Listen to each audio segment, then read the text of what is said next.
H ಮುನಿಯಪ್ಪನವರು, ತಿಮ್ಮಾಪುರವನವರು ಅತ್ಯಂತ ಕಡಿಮೆ ದರ್ಜೆಯ ಮತ್ತು ಜ್ಞಾನವಿಲ್ಲದ ಅಜ್ಞಾನಿಗಳು, ಒಳ ಮೀಸಲಾತಿ ಬಗ್ಗೆ ಇಲ್ಲದಂತ ಪ್ರಜ್ಞೆ ಇಲ್ಲದ ತಿಳಿಗೇಡಿಗಳು. ಸಿದ್ದರಾಮಯ್ಯ, ನಿನ್ನ ಅಧಿಕಾರ ಇನ್ನು ಮೂರು ಗಳಿಗೆನಲ್ಲಿ, 3 ನಿಮಿಷದಲ್ಲಿ, 3 ದಿನದಲ್ಲಿ ನಿನ್ನ ಅಧಿಕಾರ ಹೋಗ್ತದೆ. ನಾನು 8 ವರ್ಷಗಳ ಕಾಲ 2 ಅವಧಿಯಲ್ಲಿ ಮುಖ್ಯಮಂತ್ರಿ ಆಗಿದ್ದೀನಿ ಅಂತಿರಲ್ಲ.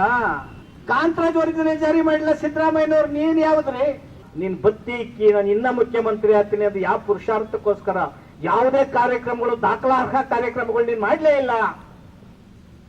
ಬರೀ 0 ಅವರಲ್ಲಿ ನೀನು ಹೋಗಿದ್ದಿ. ಪರಿಶಿಷ್ಟ ಜಾತಿಯವರ ಹೊಟ್ಟೆಯನ್ನು ಉರಿಸಿ 39,000 ಕೋಟಿ ಹಣ 3 ವರ್ಷದಲ್ಲಿ ತಾಂಡೋಗಿ SC, SP, TSP ಹಣವನ್ನ ರಸ್ತೆಗಳಿಗೆ, ಡ್ಯಾಮ್ಗಳಿಗೆ, ಮೇಲ್ಸೇತುವೆಗಳಿಗೆ ಹಾಕಿದ್ಯಲ್ಲ.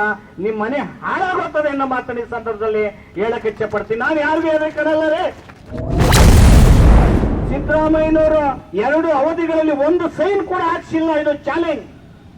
1 ಸೈನ್ ಕೂಡ ನಾನು ತಗೊಂಡಿಲ್ಲ. ಯಾಕಂದ್ರೆ ನೀನ್ ಮಾಡೋ ಅನ್ಯಾಯ ನಮ್ಗೆ ಹೊಟ್ಟೆ ಉರಿತಾ ಇದೆ. 5 ಗ್ಯಾರಂಟಿ ಅಂತ ಹೇಳ್ತಾ ಇದ್ಯಾ. 5 ಗ್ಯಾರಂಟಿನಲ್ಲಿ ಅನ್ನಗಳಿಗೆ ಕೈ ಅಡ್ಡಿಸ್ತಾ ಇದ್ದೀರಿ. ಅಕ್ಕಿ ಅನ್ನ ಭಾಗ್ಯ ಮತ್ತೆ ಬಸ್ ಫ್ರೀ ರೇ, ಅವ್ರಿಗೆ ಭೂಮಿಯನ್ನು ಕೊಡೆಯ, ನಿನ್ಗೆ ವಾಪಸ್ ಸರ್ಕಾರಕ್ಕೆ ಅಕ್ಕಿ, ರಾಗಿ, ಭತ್ತವನ್ನು ಕೊಡ್ತಾರೆ. ಜನ ಕುಡ್ಸಕ್ ಹೋಗೋದಲ್ಲ. ಸಾರಾಯಿ ತತ್ತೀನಿ ಅಂತ ಹೋಗಿದ್ ಮನುಷ್ಯ ನೀನು. ವಾಪಸ್ಸು ಎಂಡ ವಾಪಸ್ ತತ್ತೀನಿ ಅಂತ ಹೋದ್ ಮನುಷ್ಯ ನೀನು. ನಾವು ಹೋರಾಟ ಮಾಡಿದಾಗ ನಿಲ್ತದು. ಎಂಡ ನಿಂತಿರೋದು ನಮ್ಮಿಂದ, ಸಾರಾಯಿ ನಿಂತಿರೋದು ನಮ್ಮಿಂದ. ಪ್ರತಿ ಒಬ್ಬರಿಗೊಂದು ವಸತಿ ಶಾಲೆ ಇರೋದು ನಮ್ಮ ಹೋರಾಟದಿಂದ.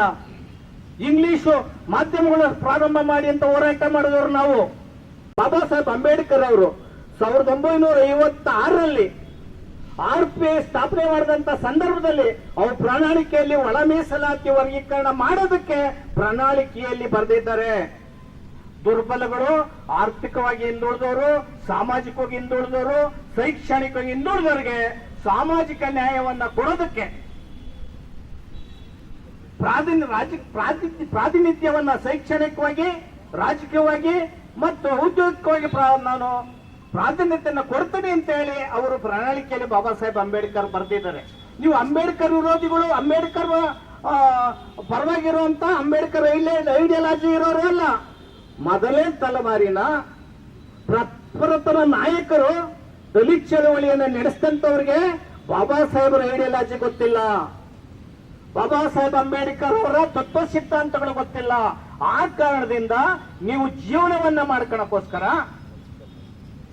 ನೀವು ಆಯ್ಕೆ ತಿನ್ನಕ್ಕೋಸ್ಕರ ಇಡೀ ಸಮಾಜವನ್ನ ಒಡೆದು ಈ ಸಮಾಜನ ತಳಮಟ್ಟದಲ್ಲಿರ್ತಕ್ಕಂಥ ಸಮಾಜಗಳಿಗೆ ಅನ್ಯಾಯವನ್ನ ಮಾಡಿಕೊಡ್ತಿದ್ದೀರಿ. ಇದನ್ನ ನಾವು ಸಹಿಸೋದಿಲ್ಲ ಅನ್ನೋ ಮಾತನ್ನ ಈ ಸಂದರ್ಭದಲ್ಲಿ ಹೇಳಕ್ಕೆ ಇಚ್ಛೆ ಪಡ್ತೀನಿ. ನಿಷ್ಪಕ್ಷಪಾತವಾಗಿ, ಸಂವಿಧಾನಬದ್ಧವಾಗಿ, ನ್ಯಾಯಾಲಯದ ಕಾನೂನು ವ್ಯಾಪ್ತಿನಲ್ಲಿ ನ್ಯಾಯ ಮಾಡಬೇಕಲ್ಲ. ನೀವು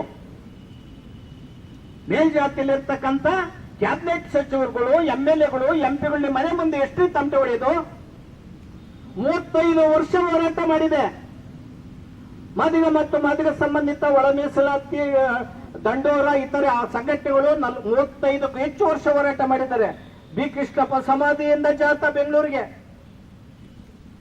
ಕೂಡಲ ಸಂಗಮದಿಂದ ಜಾಥಾ, ಹುಬ್ಳಿ ಸಮಾವೇಶದಲ್ಲಿ 8 ಜನ ಸತ್ತೋಗ್ತಾರೆ. ಸುವರ್ಣಸೌಧ ಮುತ್ತಿಗೆ ಲಾಠಿ ಪ್ರಹಾರ ಬೆಳಗಾವಿಯಲ್ಲಿ, 106 ಸಹಸ್ರಾರು ಕೇಸ್ಗಳು, ರಕ್ತ ಕಣ್ಣೀರಿನಲ್ಲಿ, ಬೆವರಿನಲ್ಲಿ ಪ್ರಾಣವನ್ನ ಕೊಟ್ಟು, ಜೀವವನ್ನ ಕೊಟ್ಟು ಹೋರಾಟ ಮಾಡಿದಾರಲ್ಲ.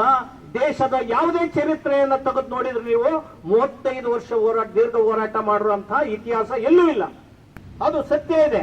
ಆದ್ರೆ ಮತ್ತೊಂದು ಮುಖವನ್ನ ನಾನು ಹೇಳಕ್ಕೆ ಇಚ್ಛೆ ಪಡ್ತೀನಿ. ಇಲ್ಲಿ ನೇರವಾಗಿ KH ಮುನಿಯಪ್ಪನವರು, ತಿಮ್ಮಾಪುರವನವರು ಅತ್ಯಂತ ಕಡಿಮೆ ದರ್ಜೆಯ ಮತ್ತು ಜ್ಞಾನವಿಲ್ಲದ ಅಜ್ಞಾನಿಗಳು, ಒಳ ಮೀಸಲಾತಿ ಬಗ್ಗೆ ಇಲ್ಲದಂತ ಪ್ರಜ್ಞೆ ಇಲ್ಲದ ತಿಳಿಗೇಡಿಗಳು, ಆಸೆ ಬುರುಕರು.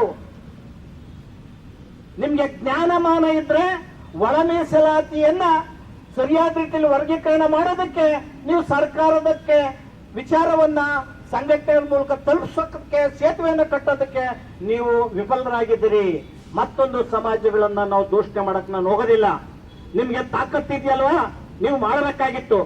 ಆದ್ರೆ ಭೂಮಿ ಕೊಡಿ, ಮೆಡಿಕಲ್ ಕಾಲೇಜ್ ಮಾಡ್ಕೊಂತೀವಿ, ಇಂಜಿನಿಯರಿಂಗ್ ಕಾಲೇಜ್ ಮಾಡ್ಕೊಂತೀವಿ, ಒಳ ಮೀಸಲಾತಿ ಆದ ತಕ್ಷಣ ಎಲ್ಲ ಆಗ್ಬಿಟ್ಟದೆ ಅಂತ ಹೇಳಿ ಸುಳ್ಳು ಸುಳ್ಳು ಸುದ್ದಿಯನ್ನು ಹಬ್ಬಿಸಿ ಒಳ ಮೀಸಲಾತಿನೇ ಅಲ್ಲ ಇದು. ಒಳ ಮೀಸಲಾತಿ ವರ್ಗೀಕರಣನೇ ಆಗಿಲ್ಲ. ಇದು ಸಂವಿಧಾನದ ಬಾಹಿರ. ವಿರಳ ಹುದ್ದೆಗಳು ಕೂಡ ಸಿಗಲ್ಲ ಇದರಲ್ಲಿ. ಈ ಒಳ ಮೀಸಲಾತಿ ಮಾಡುವಂಥದ್ದು ಅಲೆಮಾರಿ ಜಾತಿಗಳಿಗೆ ಮರಣ ಶಾಸನ ಆದ್ರೆ ಈ ಮಾದಿಗ ಮತ್ತು ಮಾದಿಗ ಸಂಬಂಧಿತ ಜಾತಿಗಳಿಗೆ ಕತ್ತಿಗೆ ನೇಣುಗಂಬ ಇದು. ಆ ಕಾರಣದಿಂದ ಒಳ ಮೀಸಲಾತಿ ವರ್ಗೀಕರಣವನ್ನ ಸಂಭ್ರಮ ಮಾಡುವಂತವ್ರು ಇದರಲ್ಲ, ಅವರು ದಳ್ಳಾಳಿಗಳು, ರಾಜಕೀಯದ ದಳ್ಳಾಳಿಗಳು ಅನ್ನೋದನ್ನ ತಿಳ್ಕೋಬೇಕಾಗಿದೆ. ಸಿದ್ದರಾಮಯ್ಯ, ನಿನ್ನ ಅಧಿಕಾರ ಇನ್ನು ಮೂರು ಗಳಿಗೆನಲ್ಲಿ, 3 ನಿಮಿಷದಲ್ಲಿ, 3 ದಿನದಲ್ಲಿ ನಿನ್ನ ಅಧಿಕಾರ ಹೋಗ್ತದೆ. ಅದು ಶಾಪ, ಮಾದಿಗ ಸಂಬಂಧಿತ ಜಾತಿಗಳ ಶಾಪ ಅನ್ನೋ ಮಾತನ್ನ ಈ ಸಂದರ್ಭದಲ್ಲಿ ಹೇಳಕ್ಕೆ ಇಚ್ಛೆ ಪಡ್ತೀನಿ. ಸಿದ್ದರಾಮಯ್ಯನವರೇ, ನಾನು 8 ವರ್ಷಗಳ ಕಾಲ 2 ಅವಧಿಯಲ್ಲಿ ಮುಖ್ಯಮಂತ್ರಿ ಆಗಿದ್ದೀನಿ ಅಂತೀರಲ್ಲ, 19 ಬಜೆಟ್ ಅನ್ನು ಮಂಡಿಸಿದ್ದೀನಿ ಅಂತೀರಲ್ಲ. ಮನುಷ್ಯ ಎಷ್ಟು ವರ್ಷ ಬದುಕಿದ್ದ ಅನ್ನೋದು ಮುಖ್ಯ ಅಲ್ಲ, ಬದುಕಿದ್ದ ಏನ್ ಮಾಡ್ದ ಅನ್ನೋದು ಮುಖ್ಯ. ದೇವರಾಜ್ ಅವರು ಅವನೂರು ಆಯೋಗ ಜಾರಿ ಮಾಡಿದ್ರು. ಅವನೂರು ಆಯೋಗ ಜಾರಿ ಮಾಡಿದಾಗ ಪ್ರಬಲ ಜಾತಿಗಳೆಲ್ಲನೂ ಕೂಡ ಅರಸೂರವರಿಗೆ ಏನು ಹೈವೇ ತಡೆದ್ರು, ಈ ಮೈಸೂರು ಬೆಂಗಳೂರು ಹೈವೇ ತಡೆದ್ರು. ದೊಡ್ಡ ಗಲಾಟೆ ಆಯ್ತು. ದೇವೇಗೌಡರು ಅವರೆಲ್ಲನೂ ಅದನ್ನ ನೇತೃತ್ವ ವಹಿಸಿದ್ರು. ಅವಾಗ ಅವ್ರಿಗಿನ್ನ ಸೀನಿಯರ್ಗಳು ಅನೇಕ ಗೌಡರುಗಳು ಇದ್ರು. ಆದ್ರೆ ಯಾವ ರಾಜ್ಯದಲ್ಲಿ, ಈ ಭಾಗದಲ್ಲಿ ಉತ್ತರ ಕರ್ನಾಟಕ ಇಲ್ಲ, ಅವನೂರು ಆಯೋಗ ಜಾರಿ ಮಾಡಿದ್ರು.